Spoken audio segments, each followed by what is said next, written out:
Welcome to the Deep Dive. Today we're looking at Michelle Obama's memoir from 2018, Becoming. We got a stack of reviews and analysis here. And our mission really is to give you a shortcut. We want to strip away, the purely political lens and focus on the human story. How did she turn her personal journey, the struggles, the identity questions, the rise into these, universal lessons about resilience and growth? It's kind of a roadmap for anyone trying to figure out their own path to becoming. Exactly. And that focus on the journey, the constant becoming, is why it struck such a chord globally. It's definitely not just a political book. It's a deeply personal look at rising to incredible influence while trying really hard to hold on to your core values.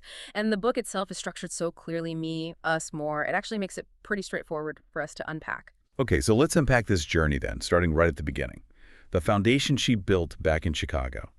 This first section, Becoming Me, it feels foundational, doesn't it?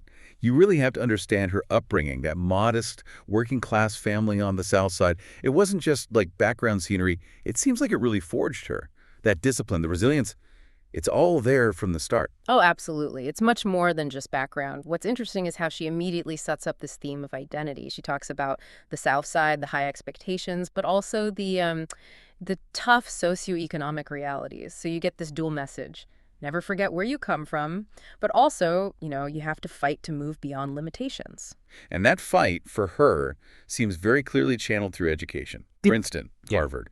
They're presented not as elite destinations, but as stepping stones, tools she earned through sheer hard work. Yes, but it's more complex than just study hard, isn't it? It's about navigating barriers. I mean, for anyone listening who's ever been the only one in a room, the only woman, person of color, maybe from a less privileged background, her story is about imposter syndrome, dealing with those microaggressions at these elite places.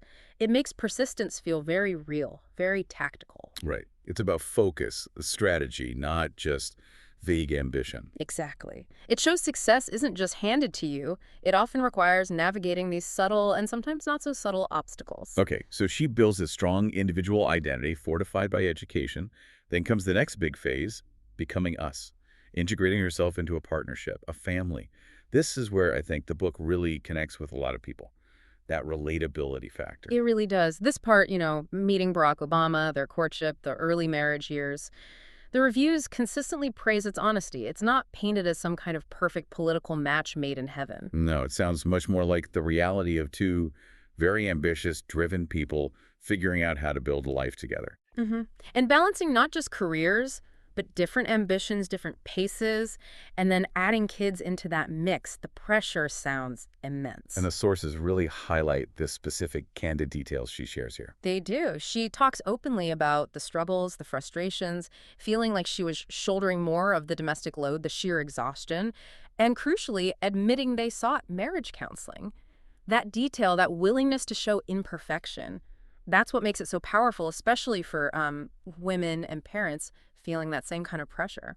Yeah, it normalizes the struggle, doesn't it? Completely. Okay, here's where it gets really interesting, I think. That honesty stops it from just being a story of, look how great we are. It's more like a practical guide. It says, yeah, you can be ambitious, you can have a partner who's ambitious, but it takes work. You need boundaries, you need to speak up. Maybe you even need help sometimes, like therapy. Right, and it also shows Barack Obama as a person, not just a political figure. The tension isn't framed as someone being wrong, but more like an inevitable result of two strong paths converging. Plus, her honesty about her own career shifts, leaving corporate law for nonprofit work and even discussing their fertility struggles. These aren't small details. They underline the real, often difficult choices behind public success. So that journey, balancing me and us, then pivots dramatically in the final section, becoming more. The White House years, global influence. That's a whole different level of pressure. How did she handle that transition, living under that intense scrutiny? What do the sources say? Well, the analysis suggests her main strategy was to define her own role.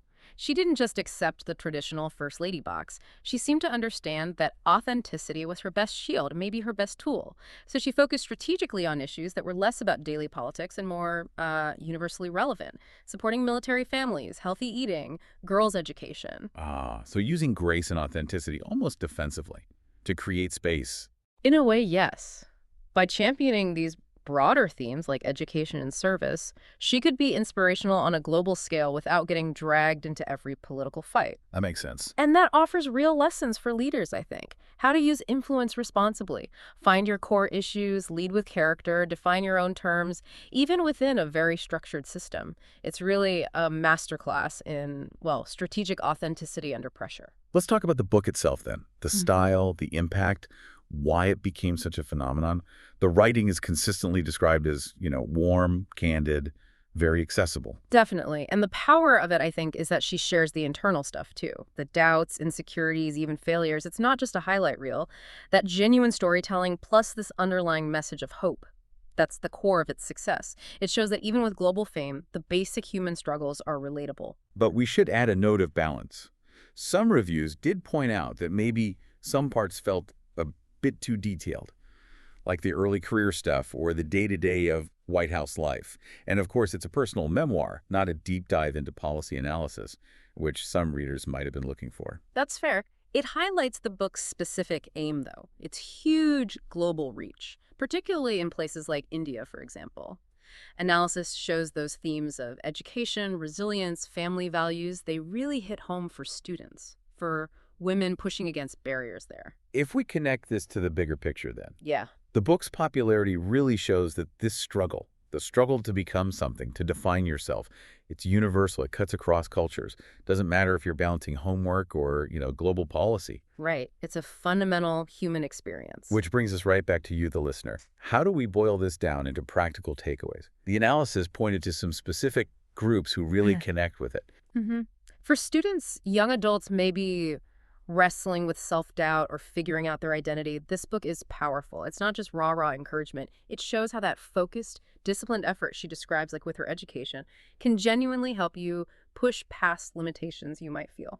And for women and girls, especially navigating careers, education, family pressures, her story offers that validation, that self-belief. It sort of gives permission to prioritize your own needs and boundaries, which is so crucial if you're in challenging spaces. Definitely. And even for parents or maybe leaders thinking about culture. Her focus on her parents' values, the discipline, the support, the constant emphasis on education, it shows how crucial that foundation is. It's a reminder that character starts way before you get the big title or the corner office. So ultimately, the practical benefits seem pretty clear. It helps build self-confidence.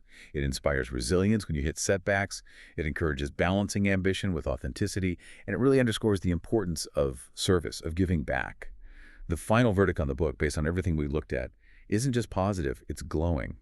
A 4.6 out of 5 rating. It's positioned as a must-read story of growth and empowerment. A mirror, really, for anyone trying to become their best self wherever they are on that path. And that core message is key. Yeah. Success isn't this final stop. It's not a destination you arrive at. It's a continuous process. Evolving, adapting, finding purpose again and again, that's the state of becoming. Which leads to an interesting thought, maybe something for you to mull over. If becoming is the story of the journey to the White House, arguably, a peak of global achievement, it raises a question, once you reach a major goal, that huge milestone, whatever it is for you, how do you keep that process of becoming going? When the obvious external goals are maybe met, what does continuous purpose actually look like after you've reached what seems like an endpoint? That is a fascinating question.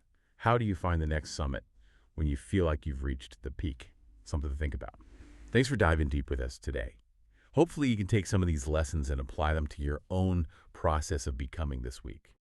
Wait a moment. Since you are here, please consider subscribing and comment which book you want next. Take care, keep reading, keep shining.